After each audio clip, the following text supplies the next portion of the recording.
चलिए स्टूडेंट, हम लोग क्वेश्चन नंबर 5 को सॉल्व करते हैं। देखिए क्वेश्चन नंबर 5 में क्या कहा जा रहा है, आप लोग क्वेश्चन को पढ़िए।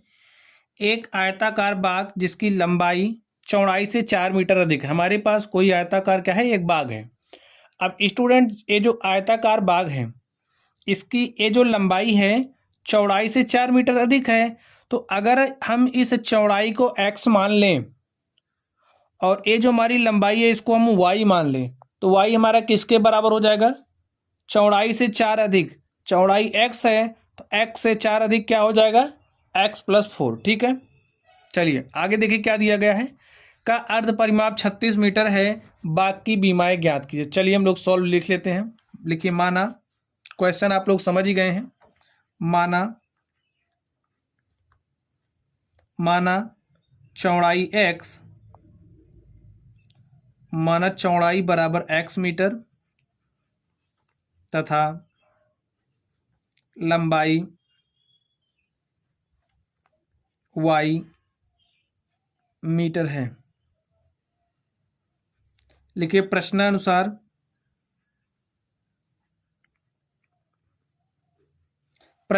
क्या हो जाएगा, जो हमारी लंबाई है चौड़ाई से 4 अधिक है, इसलिए जो y है y किसके बराबर हो जाएगा, y = x+4। ठीक स्टूडेंट, चलिए अब हम लोग आगे देखते हैं हमें दिया क्या है। का अर्ध परिमाप 36 मीटर है। तो लिखिए, आयताकार बाग, ये हमें दिया गया है। आयताकार बाग का अर्ध परिमाप कितना दिया गया है, 36 मीटर। और स्टूडेंट, अगर हमारे पास कोई आयत है, ठीक है, अगर समझिए हमारे पास कोई आयत है, तो ये जो आयत है, आयत के अगर हम लोग अर्ध परिमाप की बात करें तो अर्ध परिमाप क्या होता है, लंबाई प्लस चौड़ाई। ये हमारे आयत का अर्ध परिमाप होता है। चलिए हम आयत के परिमाप की भी बात कर लेते हैं। परिमाप क्या होता है आयत का, ट्वाइस टाइम्स ऑफ लंबाई प्लस चौड़ाई, 2 गुणे लंबाई प्लस चौड़ाई होती है। अर्ध परिमाप की बात की जा रही तो इसको हम 2 से भाग दे दें तो हमें क्या मिलेगा, यही मिल जाएगा। तो लंबाई आयताकार बाग का अर्ध परिमाप 36 मीटर दिया गया है और फॉर्मूले से क्या होता है, लंबाई प्लस चौड़ाई।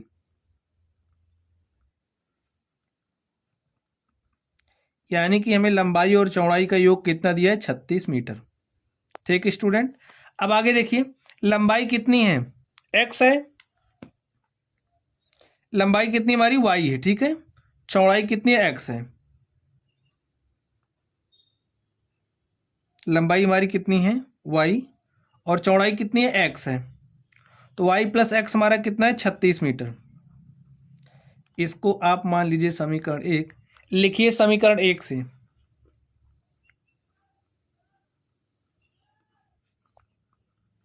समीकरण 1 से y = x+4 समीकरण 2 में रखने पर, ठीक है, y = x+4 समीकरण 2 में रखने पर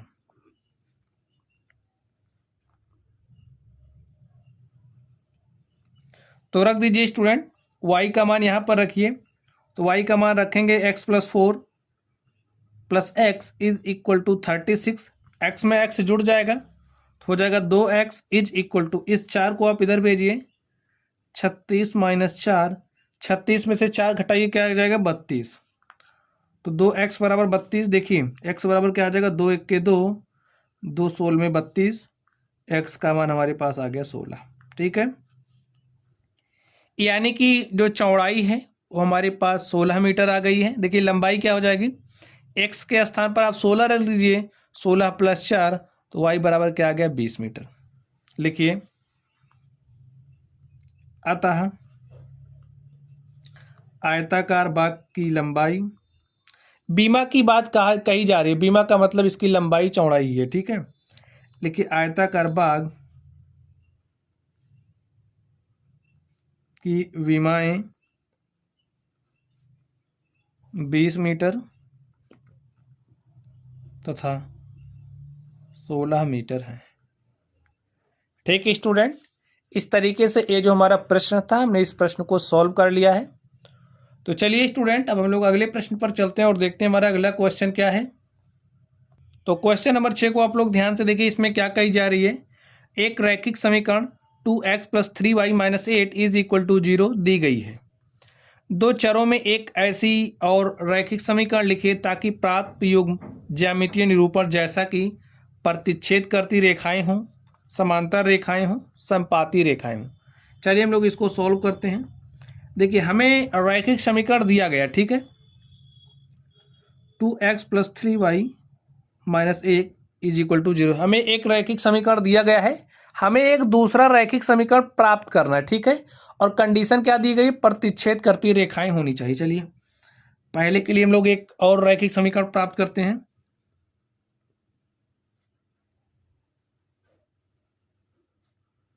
प्रतिच्छेद करती रेखाएं हों। स्टूडेंट आप लोगों को पता होगा, हम जानते हैं, लिखिए हम जानते हैं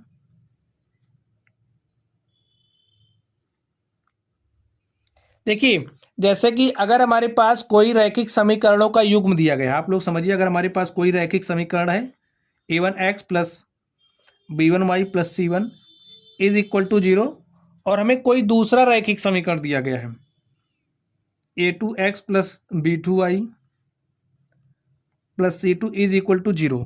अब स्टूडेंट एक हमारा रैखिक समीकरण हो गया, दूसरा ए हो गया। ए दोनों आपस में एक दूसरे को प्रतिच्छेद कब करते हैं, आप लोग बताइए।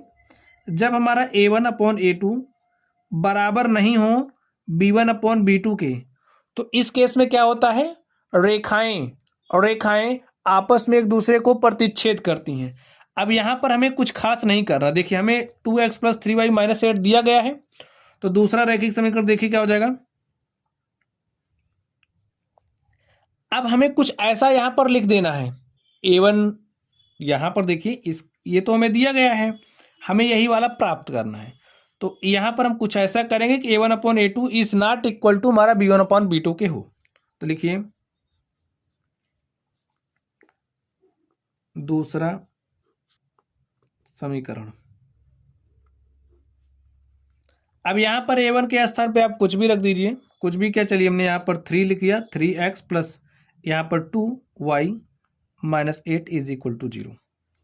ठीक है, अब आप लोग चेक कर लीजिए क्या हमारा a1/a2 बराबर नहीं है b1/b2 के। चलिए हम लोग चेक करके दिखा देते हैं। देखिए a1 हमारा कितना है, यहां से आप तुलना कर लीजिए, a1 हमारा 2 है, और अगर हम बात करें b1 की, तो b1 हमारा कितना है, 3 है। c1 की बात करें, c1 हमारा -8 है। यहां पर देख लीजिए आप, यहां पर a2 हमारा कितना है, 3 है, b2 हमारा कितना है, 2 है, और यहां पर अगर हम c2 की बात करें तो कितना है, -8 है। अब आप लोग देखिए a1/a2 निकालिए, a1/a2 हमारा कितना है, 2/3, और b1/b2 देखिए क्या है, यहाँ से देखिए b1 का मान कितना है, 3/2। अब बताइए क्या हमारा a1/a2 बराबर है b1/b2 के, नहीं है भाई। क्या बराबर है, नहीं है। 3/2 नहीं बराबर है किसके, 2/3 बराबर नहीं है 3/2 के। इसलिए क्या है, ए और ए आपस में एक दूसरे को प्रतिच्छेद कर रहे हैं। बात आप लोग समझ गए होंगे। तो हमें एक इसी के जैसा एक दूसरे समीकरण युग्म बनाने थे, तो एक हमको दिया था, दूसरा हमने बना दिया। ठीक है, चलिए अब दूसरी बात कर लेते हैं, समांतर रेखाएं हों। स्टूडेंट आप लोग कोई दूसरा भी बना सकते हो, ठीक है, इसके जैसा आप लोग कोई दूसरा भी बना सकते हो, समांतर रेखाएं हों। चलिए अब स्टूडेंट्स अगर हमें रैखिक समीकरणों का युग्म दिया गया तो रेखाएं समांतर कब होती हैं, इसके लिए कंडीशन क्या होती है। देखिए जब हमारा a1/a2 क्या हो, बराबर हो किसके, b1/b2 के, और बराबर ना हो c1/c2 के, तो इस केस में क्या होता है, रेखाएं समांतर होती हैं। चलिए लिख देते हैं यहाँ पर, ये हमारी प्रतिच्छेदन की स्थिति है और ये हमारी किसकी स्थिति है, समांतर की। अब इसी में आप कुछ ऐसा कर दें कि भाई a1/a2 बराबर आ जाए b1/b2 के, और c1 और c2 को हम बदल देंगे। चलिए इसी में कुछ कर दीजिए आप। तो इसको हम क्या कर देते हैं, 2 से गुणा कर दीजिए। चलिए यहाँ तक आप 2 से गुणा कर दीजिए। 2 दूनी 4x प्लस 6y, और यहाँ पर आप कुछ भी लिख दीजिए, ठीक है, यहाँ पर आप कुछ भी लिख दीजिए। अब देखिए ये जो हमने दूसरा समीकरण लिखा है, आप जब इसको और इसको लेंगे तो रेखाएं समांतर हो जाएंगी। चलिए दिखाते हैं कैसे, आप लोग देख लीजिए कैसे समांतर होंगी।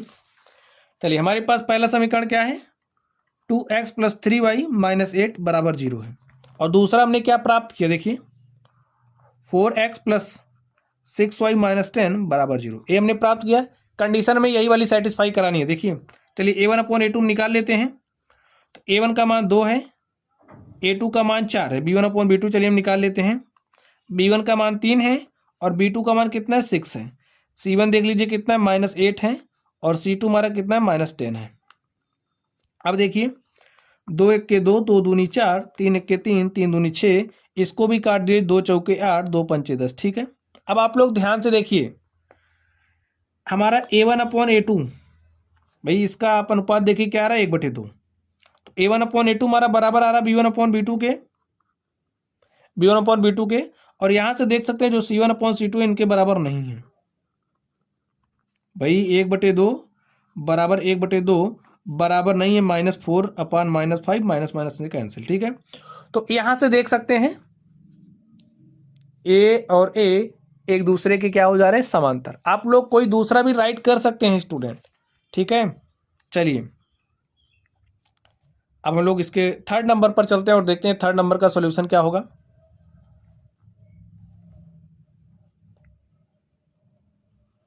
थर्ड नंबर में क्या कह रहा है, संपाती रेखाएं हूं।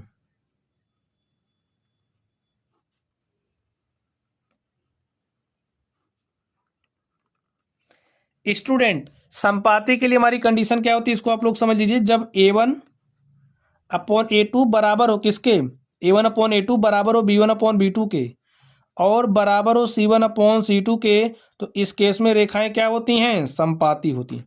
अब हमें कुछ ऐसा करना है ताकि इसका और जो दूसरा समीकरण प्राप्त करें, इसमें a1 और a2, b1 और b2, c1 और c2 के अनुपात क्या होने चाहिए, बराबर होनी चाहिए।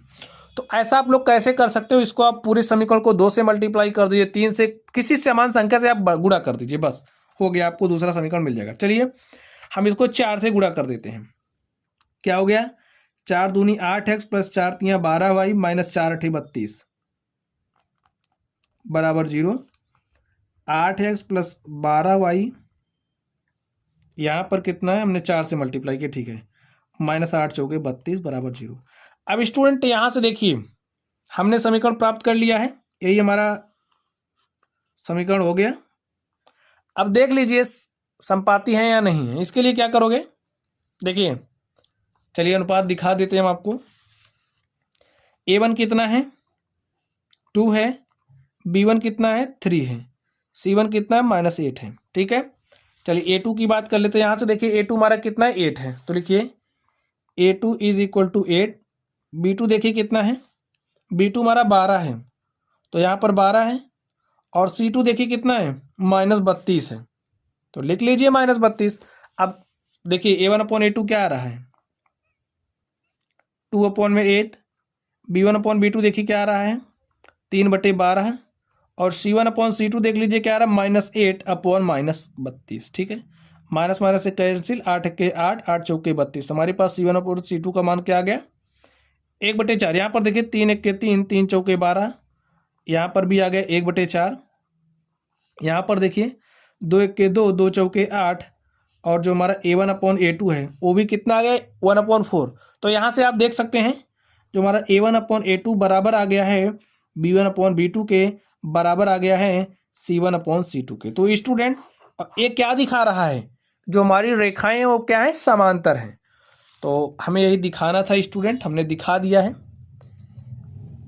इसके लिए हमारा संपाती के लिए a हो गया समीकरण, समांतर के लिए हमारा a हो गया, और प्रतिच्छेद के लिए हमारा a हो गया, ठीक है। तो स्टूडेंट इस तरीके से ये जो हमारा प्रश्न था, हमने इस प्रश्न को सॉल्व कर लिया है। तो चलिए बच्चों आप लोग पढ़ते रहिए। अगर आप लोगों को कोई भी डाउट हो तो आप लोग कमेंट बॉक्स में कमेंट करना। वीडियो पसंद आए तो वीडियो को लाइक कीजिएगा, चैनल पर नए हो तो चैनल को सब्सक्राइब कर लीजिएगा। तो चलिए आप लोग पढ़ते रहिए, थैंक यू।